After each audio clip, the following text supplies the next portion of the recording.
Pukul anak sampai berdarah, baru aku sedar punca sebenar. Assalamualaikum. Terima kasih siar kisah aku ni. Secara ringkas, nama aku Siti, bukan nama sebenar. Aku dah menginjak usia 40 tahun dan berkahwin dan mempunyai beberapa orang anak. Aku ada 6 adik-beradik terdiri daripada lelaki dan perempuan. Mak dan ayah kahwin atas dasar cinta, walaupun keluarga mak pada asalnya cuba menghalang. Alasan arwah atuk aku ialah ayahku tak ada kerja masa tu. Tapi atas dasar cinta, mak aku tetap berkeras nak kahwin. So, jangan tanya kenapa mak aku pilih untuk kekal dalam perkahwinan yang membinasakan ini. Ayah aku seorang yang boleh dikatakan tidak beragama. Tapi kalau bersembang tu, wah, tahu semua hukum hakam. Tak solat, judi, perokok tegar, tak bertanggungjawab, tak bagi nafkah zahir. Juga pernah memiliki perempuan simpanan dari negara jiran dan bawa jumpa mak aku. Terus terang kat mak aku dan dalam fon penuh dengan gambar perempuan. Perkataan yang sering keluar adalah makian dan carutan di samping kaki tangan yang pantas membelasah sesiapa sahaja yang menimbulkan kemarahan, termasuklah isteri dan anak-anak tanpa mengira jantina dan usia. Mak aku ni innocent sangat, tapi pencinta tegar ayahku. Walaupun salah, dia tetap akan backup ayahku. Stres pula kadang-kadang tu. Di usia senja, perangai masih sama. Dan baru semalam aku kena maki. Anak derhaka lah, anak tak guna lah, and so on. Okay, tu serba sedikit lah intro. Masa kecil, aku dah tanam dalam kepala otak dan sanubari ni bahawa aku tak sanggup kekal hidup begini. Dan aku mahu berubah menjadi yang lebih baik. Ada keluarga yang harmoni dan suami yang baik. Berbalik kepada tajuk, aku nak huraikan kesan dan akibat daripada memiliki ayah sebegini dari sudut pandangan seorang wanita yang berkerjaya, mampu berfikir dengan rasional dan sedang berusaha berubah ke arah yang lebih baik. Kesan dan akibat ni bukan ambil masa 1 hingga ke 2 minggu tau. Ini adalah kesan dan akibat membesar dengan ayah seperti ni. Mak tak bantu sebab ialah kan mesti akan backup suami dia. Tambah-tambah atas title ayah tu. Antara kesan yang paling ketara ialah, pertama, aku dah hilang rasa hormat. Aku membesar dengan makian dan carutan menyebabkan aku hilang rasa hormat pada ayah aku. Semakin aku dewasa, setiap kata-kata ayah aku anggap tak berguna. Tak ada satu pun nasihat yang boleh aku guna. Dia kata dia ada banyak pengalaman hidup.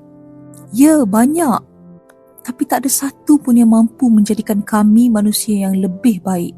Yang ayahku akan cerita ialah dengan bangganya dia melanggar peraturan tu, melanggar peraturan ni. Hebatnya dia menjual perempuan, mengedar ganja, menyeludup dan menjadi samsing ketika usia muda. Apa motif pun aku tak tahu. Tapi ujung-ujung dia akan kata, aku cerita supaya korang tak ikut macam aku. Aneh betul cara dia fikir. Benda yang tak nak suruh ikut, tapi dia ceritakan dengan bangga. Tapi benda yang baik dia sorok-sorok. Malu agaknya, ego tercalar, dek perbuatan baik. Kedua, mungkin adalah dendam. Aku tak pasti sama ada aku berdendam atau tidak. Aku sendiri tak jelas. Setiap raya, aku tetap hulurkan duit. Duit bulanan. Kami hanya beri pada emak.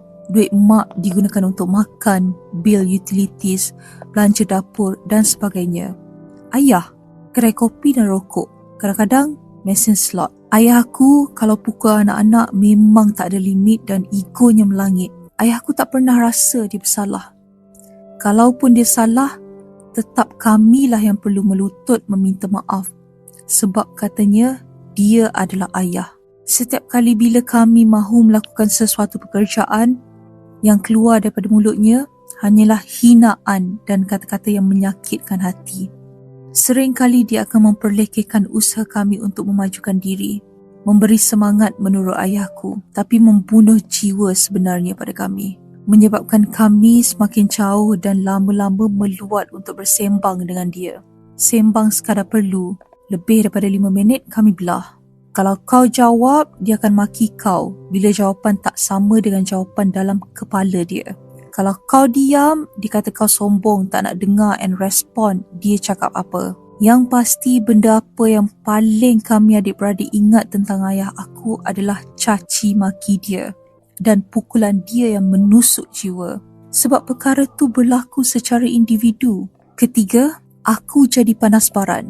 Ini terpaksa aku akui. Aku, adik aku, abang aku, semua jadi panas baran. Tangan ni laju je nak belasah orang. Cepat sangat trigger naik darah. Aku pernah lost pukul anak umur 3 tahun. Dia kecah biskut je pun. Aku lempang dan lambung di atas sofa. Aku sedar pun sebab kuping kat telinga dia berdarah. Boleh bayangkan tak? Menangis on the spot sambil peluk anak macam orang gila masa tu. Meratip minta maaf dan istighfar. Sambil aku terkenang apa yang aku kena masa kecil. Sedih tau. Berair mata teringat. Abang aku pun sama, cepat naik tangan kat wife dia. Adik aku pula memang asyik nak belasah orang je kerjanya. Ada juga adik-beradik aku yang cool tak baran. Tapi mulut diorang na'udzubillah. Korang pun tak sanggup nak dengar. Ayahku ada tabiat suka buat harta orang macam harta dia. Sikap dia ni buat gaduh dengan semua orang. Contoh, dia pinjam keretaku, tapi dia modify ikut suka dia. Langgar orang kemik pun tak cakap apa. Lepas tu gelak cakap sikit je tu. Bawa kereta kau sampai 2-3 pagi belum balik. Tapi cuba kau pinjam kereta dia. Balik dengan kesan selut atau kotor, matilah kau kena maki sampai pagi esok. Kalau kau tak bagi dia pinjam barang kau, nanti dia bising lah, meroyan.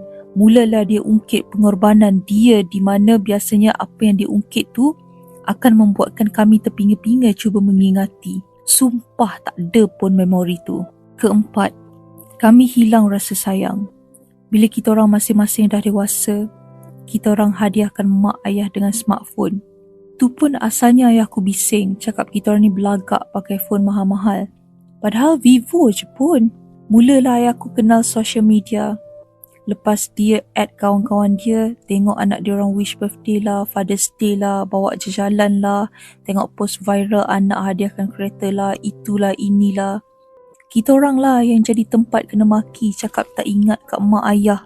Anak orang lain boleh bagi kereta, bawa pergi overseas. Aduh, penat oi, sakit jiwa. Dari kecil, mana pernah celebrate wish-wish segala bagai ni.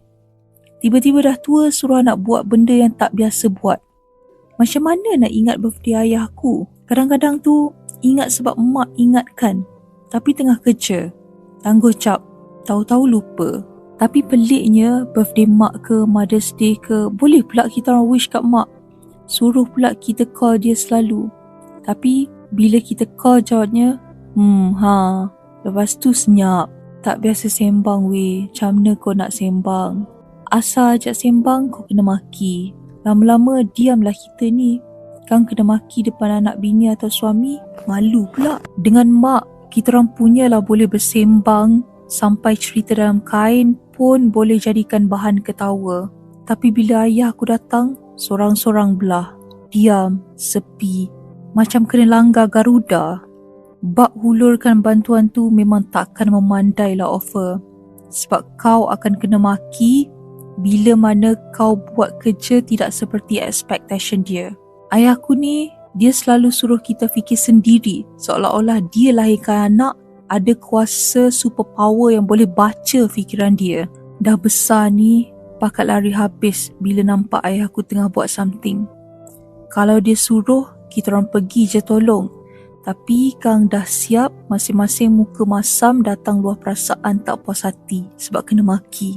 Itulah yang sakit hati.